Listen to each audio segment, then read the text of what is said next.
আমাদেরকে প্রথম বাছাইয়ে তারা গ্রহণ করলো এবং এরপরে 3-4 বার করে তদন্ত করেছে আমাদের 120টা কমিউনিটিতে, জেলা উপজেলা কমিটিগুলোতে অফিস ভিজিট করেছে।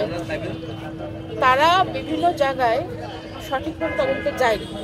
এরপর আমরা প্রথম ধাপের পরে যখন আমরা দেখলাম তারা নিউজ করেছে যে কিছু কিছু দলে আমাদের অত্যাধিক তদন্তের বা পর্যালোচনার প্রয়োজন রয়েছে, সেখানে আমাদের দলের নাম ছিল, তো ওটা দেখে আমরা বুঝলাম যে না, এখানে সামথিং রং। তখন আমরা বলেছি যে আমরাই ওই আমাদের উপজেলার যে সকল কমিটি আছে তাদেরকে বলেছি যে আপনারা ইসিতে যান এবং তাদের কাছ থেকে চিঠি নিয়ে এসে, জোর করে চিঠি নিয়ে এসে আমরা তাদেরকে দিয়ে তদন্ত করিয়েছি। এইবার 3-4 বার তদন্তের পরে কোনো জায়গায় 4 বার হয়েছে, কোনো জায়গায় 3 বার হয়েছে, সব জায়গায় 4 বার হয়েছে এটা না।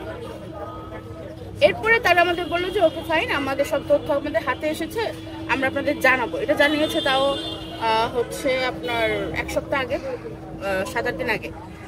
এরপরে গত রবিবারে আমরা তাদেরকে বারবার নক করছি, বৃহস্পতিবার তাদের সারাদিন ফোন দেওয়া হয়েছে, ফোন ধরে নেই। রবিবার সকালে আমাদের আহ্বায়ককে জানিয়েছে যে ভাই আপনাদের রিপোর্টগুলো আমাদের হাতে এসেছে, আপনারা প্রিপারেশন নেন, আপনারা নিবন্ধন পেতে যাচ্ছেন বা এরকম পজিটিভ কিছু একটা বলেছে। সোমবারে আমাদের ওখান থেকে তাদেরকে সারাদিন ফোন দিয়েছে, এখানে এসেছে, তারা কেউ আমাদের সাথে সময় দেয়নি। মঙ্গলবারে তারেক আসলো, আসার পরে যখন ওরা 3টা দলের নাম ঘোষণা করলো তখন তা আমাদের তো পুরো মাথায় যাচ্ছে এটা কিভাবে সম্ভব। তারা গিয়েছে, তদন্ত করেছে এবং ওদের কাছে লিস্ট থাকে, যখন তদন্তে যায় ওই দলের ঘরে ঘরে বিভিন্ন ছক আঁকা থাকে, টিক দিতে হয়, কাটতে হয়।